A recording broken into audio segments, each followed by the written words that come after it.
नमस्कार, आप सभी का स्वागत है। आज हम लोग कक्षा 6 वसंत भाग 1 का टिकट एल्बम इस पाठ को पढ़ने जा रहे हैं। तो चलिए शुरू करते हैं। यह टिकट एल्बम का सारांश एक छोटा सा और बहुत ही सुंदर सारांश, आप इसको पढ़िए और समझ लीजिए। फिर आप मूल पाठ को पढ़ेंगे तो पूरी तरह से समझ जाएंगे। ठीक है, तो देखिए, राजप्पा और नागराजन दोनों सहपाठी थे। राजप्पा के पास डाक टिकटों का एक सुंदर एल्बम था। ठीक है, तो राजप्पा के पास सुंदर एक एल्बम था। उसके एल्बम की लड़कों में काफ़ी तारीफ रही थी। ठीक है, लड़के लोग उसकी एल्बम की काफ़ी तारीफ करते थे स्कूल में। परंतु जब से नागराजन के मामा ने सिंगापुर से उसके लिए एल्बम भेजा था, तब से राजप्पा के एल्बम को कोई नहीं पूछता था। ठीक है, किंतु नागराजन को उसके मामा ने सिंगापुर से एक एल्बम भेज दिया था जो काफ़ी सुंदर था, इसीलिए उसके एल्बम आने के बाद राजप्पा के एल्बम को कोई नहीं पूछता था, है ना। नागराजन अपना एल्बम सबको दिखाता था पर किसी को छूने नहीं देता। ठीक है, नागराजन सबको एल्बम दिखाता था पर किसी को छूने नहीं देता था, वो खुद दिखाता था। लड़कियों द्वारा मांगे जाने पर नागराजन ने एल्बम पर कवर चढ़ाकर दिया। ठीक है, जब लड़कियां मांगी तो नागराजन एल्बम को कवर चढ़ा करके देता है। शाम तक देखने के बाद उसने एल्बम वापस ले लिया। ठीक है, काफ़ी मेहनत से तैयार की गई राजप्पा के एल्बम की कोई तारीफ नहीं करता। वही एल्बम राजप्पा की जो थी, पहले काफ़ी तारीफ थी और आज उसकी तारीफ कोई नहीं करता था, है ना। तो कई सहपाठी उसके एल्बम की तुलना नागराजन के एल्बम से कर राजप्पा के एल्बम को फिसड्डी बताते।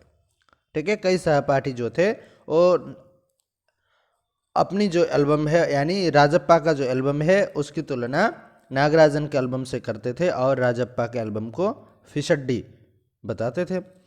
राजप्पा ने नागराजन के एल्बम को देखने की कभी इच्छा प्रकट नहीं की। ठीक है, तो उसने नागराजन का जो एल्बम है उसको देखने की इच्छा भी कभी नहीं किया, किंतु वो आंखें मुड़ मुड़ के ऐसे ऐसे देखता था। अब राजप्पा मन ही मन कूड़ने लगा था, है ना, दुखी हो रहा था। लड़कों के सामने जाने में शर्म आने लगी थी।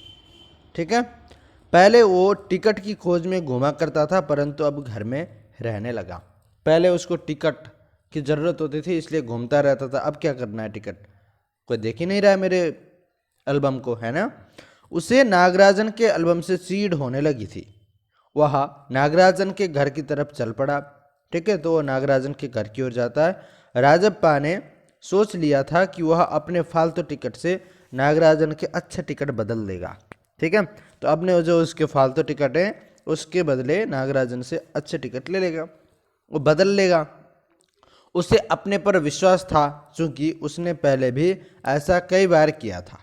ठीक है, तो उसने पहले भी ऐसा कई बार किया था इसलिए वह खुद पर भरोसा करता था। वह नागराजन के घर पहुंचकर ऊपर चला गया, है ना, रूम में। थोड़ी देर बाद नागराजन की बहन कामाक्षी ऊपर आई। ठीक है, कुछ देर बाद नागराजन की जो बहन है कामाक्षी वह ऊपर आती है। उसने बताया नागराजन शहर गया है। उसने भी अपने भाई के एल्बम की तारीफ की। ठीक है, तो कामाक्षी ने भी उसके जो भाई हैं उसके एल्बम की तारीफ की। कामाक्षी थोड़ी देर बाद नीचे चली गई।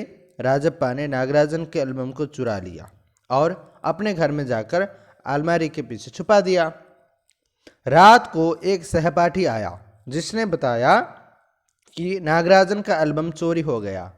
उस रात उसे नींद नहीं आई। ठीक है, तो जब वो सुनता है तो राजप्पा को उस रात नींद नहीं आती। सुबह को वह सहपाठी दोबारा आया और राजप्पा को बताया कि शायद नागराजन पुलिस में जाएगा, है ना, वो डर गया।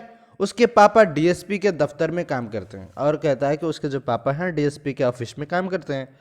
राजप्पा के पापा दफ्तर चले गए। ठीक है, तो राजप्पा बिस्तर पर बैठा था। दरवाजे पर दस्तक हुई। राजप्पा घबरा गया। ठीक है, जैसे ही दरवाजे पर दस्तक होती है तो राजप्पा घबरा जाता है। वो सोचता है कि पुलिस आई है। उसे लगा पुलिस आई है। पकड़े जाने के डर से उसने नागराजन के एल्बम को अंगीठी में डालकर जला दिया। ठीक है, जहाँ पर आग जलती है कोयले की अंगीठी, वहाँ पर उसने डाल दिया। तभी अम्मा की आवाज़ आई कि नागराजन उससे मिलने आया है ना। तभी अम्मा कहती हैं नागराजन तुमसे मिलने आया है। नागराजन ने राजप्पा को बताया कि उसका एल्बम चोरी हो गया है। फिर नागराजन बहुत मायूस था, बहुत दुखी था। राजप्पा ने उसे अपना एल्बम देकर कहा कि वह उसे रख ले। नागराजन ने सोचा वह मजाक कर रहा, परंतु राजप्पा बार बार वही बात कह रहा था, है ना, कर रहा था, इसलिए नागराजन को विश्वास हुआ। जब नागराजन राजप्पा का एल्बम ले जाने लगा तब राजप्पा ने कहा कि वह उसे रात भर देखना चाहता, सुबह वह उसे लौटा देगा। ठीक है, तो राजप्पा कहता है कि रात भर मैं इस एल्बम को देखूंगा और सुबह मैं तुमको दे दूंगा, सुबह तक मुझे दे दो। ठीक है, तो कुछ कठिन शब्दों के अर्थ है, जैसे चबेना यानी चबाने के लिए, भुने हुए चने आदि। अगुआ यानी नेता, पगडंडी पैदल चलने से बना रास्ता, टीपना यानी नकल लगा कर रखना, है ना, घुड़की देना धमकाना, बघारना यानी अपनी होशियारी दिखाने के लिए किसी बात की चर्चा करना, कोरस एक साथ मिलकर गाना, खलना यानी बुरा लगना। ठीक है, तो